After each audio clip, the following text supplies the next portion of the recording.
আমার আল্লাহকে জিজ্ঞাসা করলো, আল্লাহ আপনি বলে আপনি তাতে রাজি?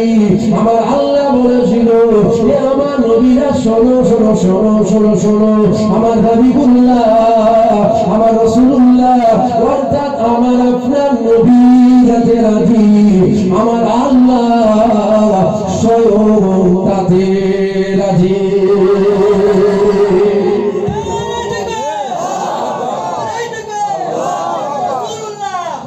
হুজুর পাকের মাকাম, হুজুর পাকের সম্মান আল্লাহ দিয়েছে। কে দিয়েছে বলেন? যদি বলেন আল্লাহ। আপনাদের কারো মনে হচ্ছে আমি হুজুরের সম্মান বাড়াচ্ছি? নাউজুবিল্লাহ। সারা পৃথিবীর মানুষ মিলে হুজুরের সম্মান বাড়াতে পারবে না। কেন? হুজুরের সম্মান বাড়িয়েছেন আমার আল্লাহ। এবার জানবে একটা কথা মনে, যে আপনি ইমানের কথা বললেন, হুজুরের কথা বললেন, আল্লাহ পাককে কি রাখতে হবে না?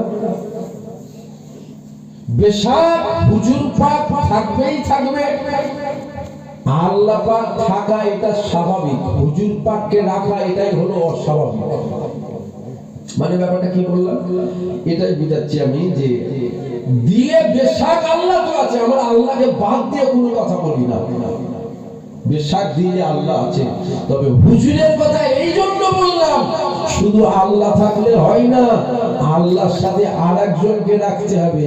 এটাই তো অবাক করা বিষয়। শুধু আল্লাহ থাকলে হবে না, আল্লাহর সাথে হুজুরকে রাখতে হবে। তাই হুজুরের কথা বললাম। আল্লাহ ও আল্লাহ রাসূল তো বেশাক লাগবে, হুজুরের কথা শুধু বললাম কেন? আল্লাহ আছে, বেশাক দিলে আল্লাহ আছে, আল্লাহর সাথে আরেকজনকে রাখতে হবে। তাই হুজুরের কথাটা আপনাদেরকে শোনালাম, হুজুরকে রাখতে হবে। শুধু আল্লাহ থাকলে হয় না, শুধু আল্লাহ থাকলে হয় না। তাহলে হুজুরের মাকাম কত, হুজুরের সম্মান কত, হুজুরের মাকাম, হুজুরের সম্মান আমি কি আপনাদেরকে শোনাবো? হুজুরের সম্মান, হুজুরের মাকাম পৃথিবীর কেউ জানে না। কেন? হুজুরের সম্মান আমার আল্লাহ কত বাড়িয়েছে, কত বাড়িয়েছে, ওটা বলে পৃথিবীর কেউ শেষ করতে পারবে না। হুজুরের সম্মান ইজ্জত আল্লাহ এত দিয়েছে।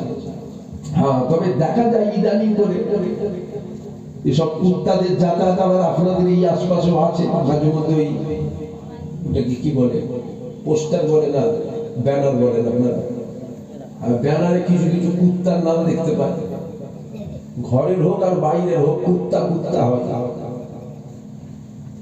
কি বলছে? কুকুর কুকুর, কুকুরের কটা পা? কথা বলে কুকুরের পা কটা? কিচ্ছু আপনারা বুঝলেন না তো দিলে, এখনো সারা শীতে থাকবেন। কুকুরের যেমন 4টে পা আছে, আবার 2 পায়ে কুকুর আছে, জানেন না? ওই যে নাম লেখা থাকে, ওইটা 4 পায়ে নয়, ওইটা 2 পায়ে। যদি বলেন কি বলছেন, আল্লাহ আমাদেরকে সৃষ্টির সেরা করেছে, আশরাফুল মাখলুকাত করেছে, আপনি এভাবে মানুষকে বলতে পারছেন? আল্লাহ মানুষ সৃষ্টির সেরা আশরাফুল মাখলুকাত করেছেন, যেমন আল্লাহ আশরাফুল মাখলুকাত করেছেন, সৃষ্টির সেরা করেছেন, আবার এই মানুষকে আল্লাহ সৃষ্টি জগতে নিকৃষ্ট করেছে। সৃষ্টির সেরা জানলেন, সৃষ্টি জগতের নিকৃষ্টটা জানলেন না? কিছু কিছু আছে, ঘরেরও আছে বাইরেরও আছে, কুত্তা কুত্তা, ঘরের হোক আর বাইরের হোক, কুকুরকে কুকুর বলতে হবে। কুকুরকে কি ঘুরিয়ে ফিরিয়ে মানুষ করবে নাকি? মানুষ হবে না। ঘরের বলে খাস, ঘরের হোক বাইরের হোক, কুত্তা কুত্তা। ঘরের মানে বুঝতে পারছেন কি আপনারা? সব কথা মাইকে খুলে খুলে বলা যায় না, বুঝতে পারছেন? ঘরের কুকুর মানে কাদের কথা বলছি, বুঝতে পারছেন না? বাজার থেকে যখন বেগুন কিনতে যান, কত করে কেজি বেগুনের? 40 টাকা কেজি। তাহলে 1 কেজিতে 4টে হবে তো, মোটামুটি হবে নাকি?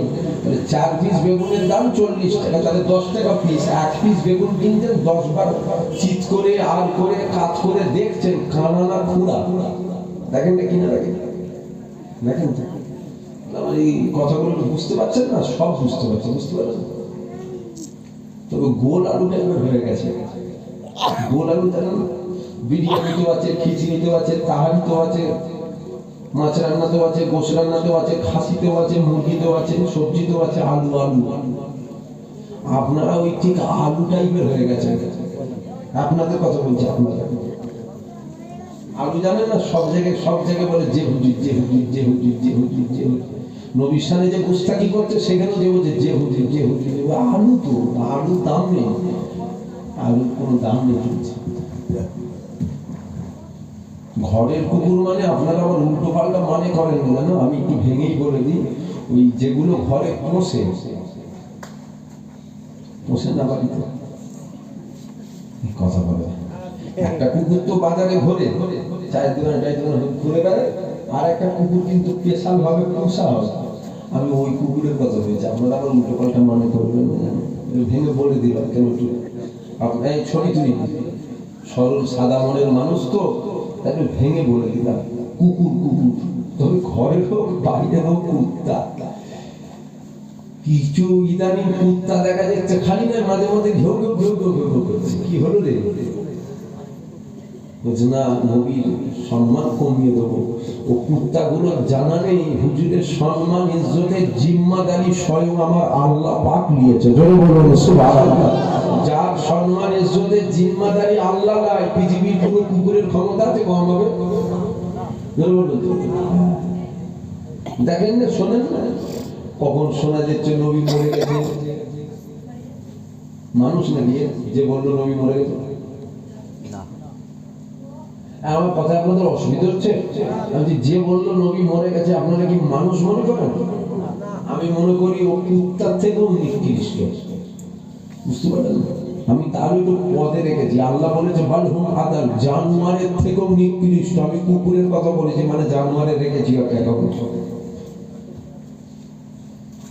দেখেন না, কিছু কিছু মানুষ বলে নবী কিয়ামতের ময়দানে নিজে নাফসি নাফসি করবে। বলবেন না নাউযুবিল্লাহ, যেটা বলবেন না আস্তাগফিরুল্লাহ। তবে মনে রাখবেন, এই কুত্তারা যতই ঘেউ ঘেউ করুক, চাঁদের কিন্তু কোনো যায় আসে না কুকুরের চিল্লানোতে।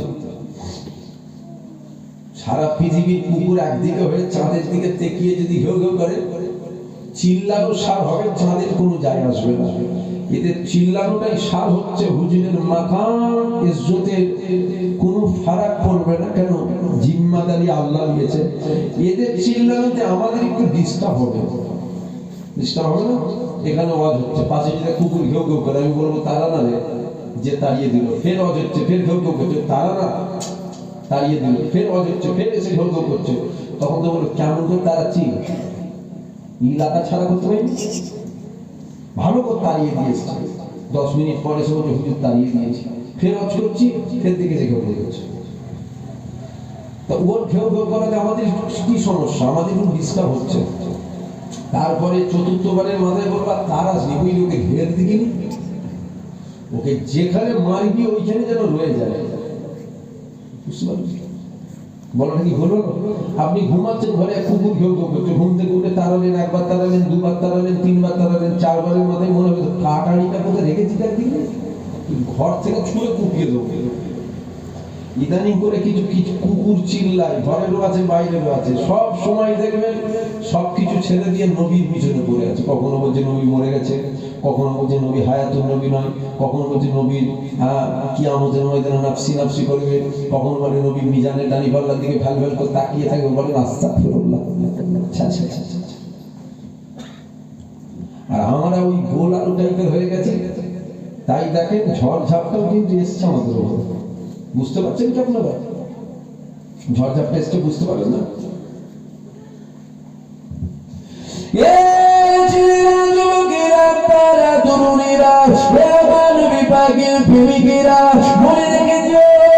নবীর গোলাম হয়ে যাও, নবীর গোলাম হয়ে যাও, নবীর গোলাম হয়ে যাও। মনে রাখবে, বন্ধুত্ব করবে আল্লাহ আল্লাহ রসুলের জন্য, দুশমনি করবে আল্লাহ আল্লাহ রসুলের জন্য, প্রেম করবে আল্লাহ আল্লাহ রসুলের জন্য, ঝগড়া করবে আল্লাহ আল্লাহ রসুলের জন্য।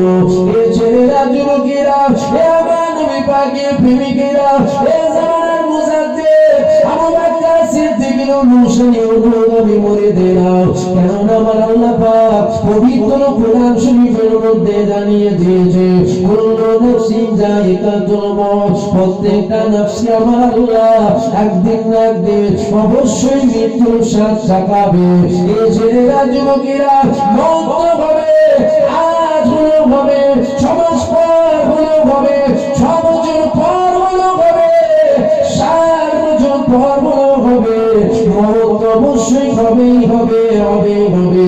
তবে মারা যাবার আগে তোমার আমার চিন্তা হয়, কাল যদি মারা যায়, আজ যদি মারা যায়, কিয়ামতের ময়দানে আল্লাহর সামনে কি করে দাঁড়াবো, খবরটা কি হবে, এই চিন্তা হয়। তবে মনে রেখে দিও, জান যখন যাবে আগে আর পরে আমার নবী পাকের কদমে যদি দিতে পারো, এ ছেলেরা যুবকেরা আল্লাহ নবীর কদমে যদি জান কুরবান করতে পারো, শরীরের এক টুকরো রক্ত আল্লাহ জমিনে পড়ে পড়ার আগে আমার আল্লাহ কপালে জান্নাত রেজিস্ট্রি করে দেবে। এই নবীর কদমে জান দেওয়াতে আমার নবীর কোনো যায় আসে না, এতে তোমার আমার ফায়দা হবে, এতে তুমি আমি কামিয়াব হবে। নবীর থেকে আমি আপনি যদি দূরে সরে যাই, এতে আমার নবীর কোনো যায় আসে না। কেননা সারা পৃথিবীর মানুষ যদি বেঈমান কাফের হয়ে যায়, আমার আল্লাহ আল্লাহ রাসূলের কোনো যায় আসে না। সারা পৃথিবীর মানুষ যদি আল্লাহ আল্লাহ রাসূলের গোলাম হয়ে যায়, এতে আমার আল্লাহ আল্লাহ রাসূলের কোনো যায় আসে না। এতে তোমার আমার কামিয়াব, এতে তোমার আমার লস। তাহলে তুমি আমি যদি দুনিয়া আখিরাতে কামিয়াবি পেতে চাই, তাহলে নবীর গোলাম হও, নবীর জন্য জান দাও, নবীর জন্য মাল দাও, নবীর জন্য বন্ধুত্ব করো, নবীর জন্য দুশমনি করো, নবীর জন্য মারপিট করো, নবীর জন্য জেলখানে নাও। এ ছেলেরা যুবকেরা তোমার মাকে যদি কেউ গাল দেয়, তার বিরুদ্ধে তুমি লড়াই করবে, তাদের কোর্টে যেতে ভয় করে যাবে, তাদের জেল খাটতে হয় জেল খাটবে, তাদের পা ভাঙতে হয় ভেবে দেবে। কিন্তু আজ একবার ভেবে দেখো, আমার নবী পাকের সামনে কত রকম কুত্তা কত রকম কথা বলে, এখানে তোমার আমার কোনো মুখে কথা পাওয়া যায় না। এই ছেলেরা যুবকেরা যদি নবীর কদমে জান দিতে পারে, মনে রাখবে চার অবশ্যই একদিন না একদিন যাবে, আগে আর পরে নবীর কদমে যদি দিতে পারে, তাহলে তোমার আমার কোনো চিন্তা নাই, তোমার আমার কোনো চিন্তা নাই, তোমার আমার কোনো চিন্তা নাই। কেননা মানুষ যখন মারা যায়, ওই মানুষটাকে কবরে দাফন করা হয়, ওই মানুষটাকে দাফন করার পর ওই কবরের মধ্যে আলেম ওলামাদের মুখে শুনেছে, কবরের মধ্যে 3টে প্রশ্ন করা হবে। আপনারা আলেম ওলামাদের মুখে শুনেছে, কবরের মধ্যে এমন 3টে প্রশ্ন করা হবে, কিতাবের মধ্যে হয়েছে, কিন্তু মনে রেখে দিও এটাও কিতাবের মধ্যে আছে।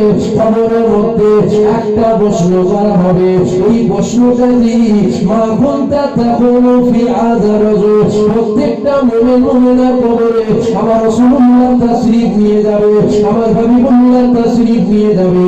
এই ছেলেরা যুবকেরা তোমার আমার কবরে যদি মদিনাওয়ালা হাজির হয়ে যায়, তোমার আমার আর কোনো চিন্তা নাই, কোনো চিন্তা নয়। কেননা আখিরাতে প্রথম স্টেপ হলো, আখিরাতের প্রথম ধাপ হলো তোমার আমার কবর। যে কবরে ফেসে গেল সে সব জায়গায় ফেসে গেল, কবরে পাশ হয়ে গেল, সব জায়গায় পাশ হয়ে গেল। কিয়ামতের ময়দানে মাথার এক বিন্দুর উপরে ইখতিলাফাত রাত উপরে সূর্য নেমে আসবে, সূর্যের 12টা মুখকে খুলে দেওয়া হবে, মাথার বেলুগুলো ফুটে ফুটে চোখ কান নাক মুখ দিয়ে বলে বলে আল্লাহ জমিনের উপরে পড়তে থাকবে। ওই দিন তোমার চিন্তা নাই, কেন ওই দিন মদিনাওয়ালা তোমার হাত ধরে আমার আল্লাহ আর সে ছায়াই দাঁড় করাবে। তুমি যদি হুজুরের হক হবে, আর তুমি যদি হুজুরের না হও, হুজুরের উম্মত কমে যাবে নাকি? নাউজুবিল্লাহ। আমরা যদি বেঈমান কাফের হয়ে যায়, আমার আল্লাহ জান্নাত হারাম হয়ে যাবে নাকি? কথা বলছেন না? আল্লাহ বা রাসূলের কোনো যায় আসবে? আর আমরা যদি হুজুরের হয়, এতে আল্লাহ বা রাসূলের কোনো যায় আসে না, এতে তোমার আমার ফায়দা। আমরা দুনিয়াতেও কামিয়াব হব, পরকালেও আল্লাহর জান্নাত পেয়ে কামিয়াব হব। জোরে বলুন সুবহানাল্লাহ। আমাদেরই লাভ, আর লস আমাদেরই লস। হুজুরের জন্য যদি আমি আপনি না দাঁড়াই, বলেন তো কে দাঁড়াবে? হুজুরের জন্য আপনাকে আমাকে দাঁড়াতে হবে। কোন এক খুব নামি দামি ব্যক্তি বলেছিল, আপনাদের ক্ষতি করার মতন পৃথিবীতে এমন কোন মা লাল জন্ম দেয় না যারা আপনাদের ক্ষতি করবে। আমাদের কথা বলেছিল। তবে এটাও বলেছিল, আপনাদের ক্ষতি যদি করতে হয় আপনাদের ঘরের লোকেরা কিন্তু ক্ষতি করতে হবে। মানে আমাদের ক্ষতি অন্য কেউ করতে পারবে না, আমাদের ক্ষতি আমরা নিজেরাই করে দেবো, আমাদের ঘরের লোক নিজেদের লোকেরাই করে দেবে। আজ দেখুন, একটু ভাবুন, কত রকম ঝড় ঝাপটা আপনার উপরে আমার উপরে আসছে। কারণ কি? বন্দুকের গুলি মিস হয়ে যায়, ইমানদারের তো দেওয়া বিষয় না।